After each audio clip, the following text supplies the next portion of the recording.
कभी सोचा है अगर कोई आपकी हर हरकत, हर मूवमेंट, हर पल आसमान से देख रहा हो बिना आपको पता चले? जब आप सो रहे हो तब भी, जब अंधेरा छाया हो तब भी, जब सब कुछ शांत लगे तब भी एक आंख लगातार आप पर लगी हो। इसरो, जिसे दुनिया एक स्पेस एजेंसी के रूप में जानती थी, अब एक साइलेंट वॉरियर बन चुका है। मिसाइल्स, रॉकेट्स और सैटेलाइट्स का ऐसा जाल तैयार हो चुका है जो किसी भी दुश्मन को कभी भी पकड़ सकता है। और सबसे खास बात, ये पूरा सिस्टम जमीन से नहीं, आसमान से ऑपरेट होता है। आज हम बात करेंगे उस इंडिया की जो छुप कर नहीं, खुले आसमान के नीचे दिखाकर दुश्मन का चेहरा साफ कर रहा है, जो आंखों से नहीं, सैटेलाइट्स से देख रहा है।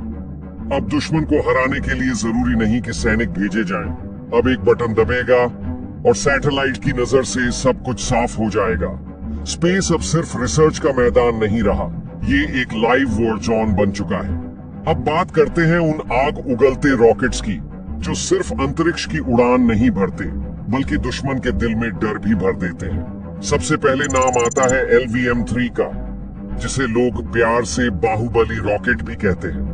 ये वही रॉकेट है जिसने चंद्रयान-3 को चांद तक पहुंचाया, और अब वही रॉकेट भारत की सबसे भारी और सबसे जरूरी मिलिट्री सैटेलाइट्स को अंतरिक्ष में ले जा रहा है। 4 टन से ज्यादा वजन लेकर सीधे जियो ऑन ऑर्बिट तक। और अब इसमें जुड़ रहा है एक नया इंजन, सेमी क्रायोजेनिक इंजन। मार्च और अप्रैल 2025 में इसका टेस्ट हुआ और सिर्फ 3.5 सेकंड के छोटे से समय में इसने 2000 किलो न्यूटन की ताकत दिखाई। ये इंजन अब LVM-3 को और भी भारी सैटेलाइट्स ले जाने की ताकत देगा, यानी ज्यादा निगरानी, ज्यादा ताकत और ज्यादा कंट्रोल। दूसरी तरफ है SSLV, यानी स्मॉल सैटेलाइट लॉन्च व्हीकल। नाम भले छोटा हो, लेकिन काम में ये किसी कमांडो से कम नहीं। कम खर्चे में, कम समय में सैटेलाइट लॉन्च करने वाला ये रॉकेट बिल्कुल वैसा है जैसे किसी इमरजेंसी में तुरंत मैदान में उतरने वाला जवान।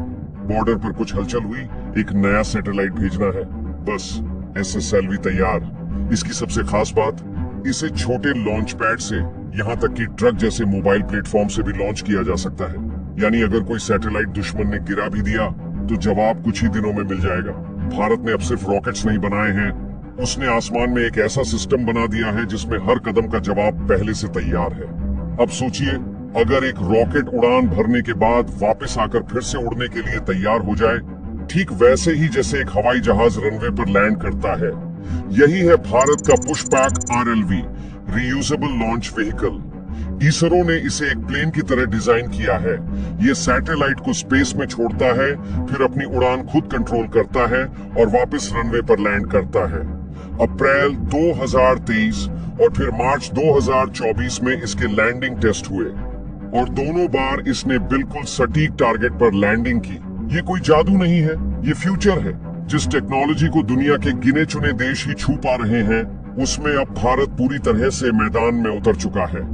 इसका मतलब है कम खर्च, तेज लॉन्चिंग और दुश्मन को जवाब देने की फुर्ती।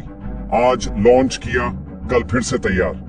दुश्मन को समझ भी नहीं आएगा कि हमला कब हुआ। पुष्पक सिर्फ एक स्पेस प्लेन नहीं है, ये एक स्ट्रेटेजिक गेम चेंजर है। एक ऐसा सिपाही जो हर मिशन के बाद वापस लौटकर फिर से मोर्चे पर तैनात हो सकता है। रॉकेट्स तैयार हैं, लेकिन सवाल ये है, उनमें भेजा क्या जा रहा है? जवाब है वो आंखें जो जमीन पर नहीं, अंतरिक्ष में तैनात हैं, जो सिर्फ तस्वीर नहीं लेती बल्कि दुश्मन की हर चाल का नक्शा बना लेती है। सबसे पहले बात करते हैं निसार की। ये एक जॉइंट मिशन है नासा और आइसरो का, लेकिन इसका असली टारगेट कौन है, समझने वालों के लिए इशारा काफी है। इसमें 2 तरह के रडार लगे हैं, L बैंड और S बैंड। इसका मतलब ये सैटेलाइट बादल, घना कोहरा, जंगल, यहाँ तक कि जमीन के नीचे तक देख सकती है। पाकिस्तान सीमा पर बंकर हो, सुरंग हो या छुपे हुए हथियार, निसार उन्हें खोज निकालेगा। फिर आती है EOS-05, एक जियोस्टेशनरी सैटेलाइट जो 33,000 किलोमीटर ऊपर घूमती है, लेकिन इसकी नजर हर वक्त नीचे, खासकर पाकिस्तान और हिंद महासागर पर रहती है। ये सैटेलाइट हर कुछ मिनटों में नई तस्वीर भेज सकती है। अगर कराची पोर्ट से कोई संदिग्ध बोट निकली, इसने देखा। अगर सीमा पर कोई हलचल हुई, इसने पकड़ लिया। ये वो आंख है जो कभी सोती नहीं। पाकिस्तान की नींद उड़ाने के लिए बस इसका होना ही काफी है। और अब तैयार है भारत का सबसे नया शिकारी RIS-81B, जिसे EOS 9 भी कहते हैं। ये मई 2025 में लॉन्च हो रहा है और इसमें लगा है सी बैंड रडार। ये किसी भी मौसम में, रात के अंधेरे में और बारिश में भी साफ तस्वीर भेजेगा। ये वो सैटेलाइट है जो उन आतंकवादी कैंपों की लोकेशन तक बताएगा जो पहाड़ों और जंगलों में छुपे होते हैं। फिर चाहे मौसम कैसा भी हो, भारत की सेना के पास सही समय पर सही जानकारी पहुंचेगी। अब अगर पाकिस्तान या कोई दुश्मन ये सोचता है कि एक सैटेलाइट को गिराकर भारत की नजरें बंद की जा सकती हैं, तो वो बहुत बड़ी गलती कर रहा है, क्योंकि भारत बना रहा है ऐसा नेटवर्क जिसमें अगले 5 सालों में 50 से ज्यादा मिलिट्री सैटेलाइट्स तैनात होंगे। पाकिस्तान और चीन जैसे दुश्मनों पर लगातार नजर रखने के लिए, यानी अगर एक सैटेलाइट गिर भी गया तो दर्जनों और पहले से काम पर होंगे।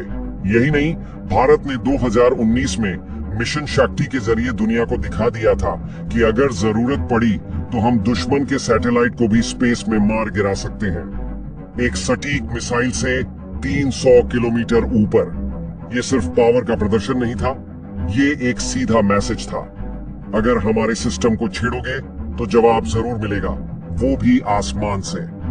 भारत का स्पेस डिफेंस अब सिर्फ निगरानी तक सीमित नहीं है, ये एक पूरी रणनीति है जो हर एंगल से तैयार है, और इसी में छुपी है असली जीत। ये निगरानी अब पाकिस्तान की पुरानी रणनीतियों को बेअसर कर रही है। वो जितना स्मार्ट बनने की कोशिश करेगा, भारत की आंखें उससे एक कदम आगे रहेंगी। तो अब तस्वीर साफ है, भारत का अंतरिक्ष कार्यक्रम अब सिर्फ चांद या मंगल तक सीमित नहीं रहा। अब ये एक ऐसा कवच बन चुका है जो जमीन पर खड़े सैनिकों की पीठ पर है और आसमान से हर खतरे को पहले ही पहचान लेता है।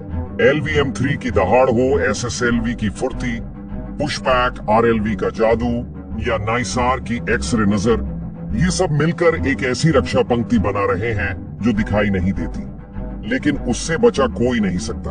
और ये तो सिर्फ शुरुआत है।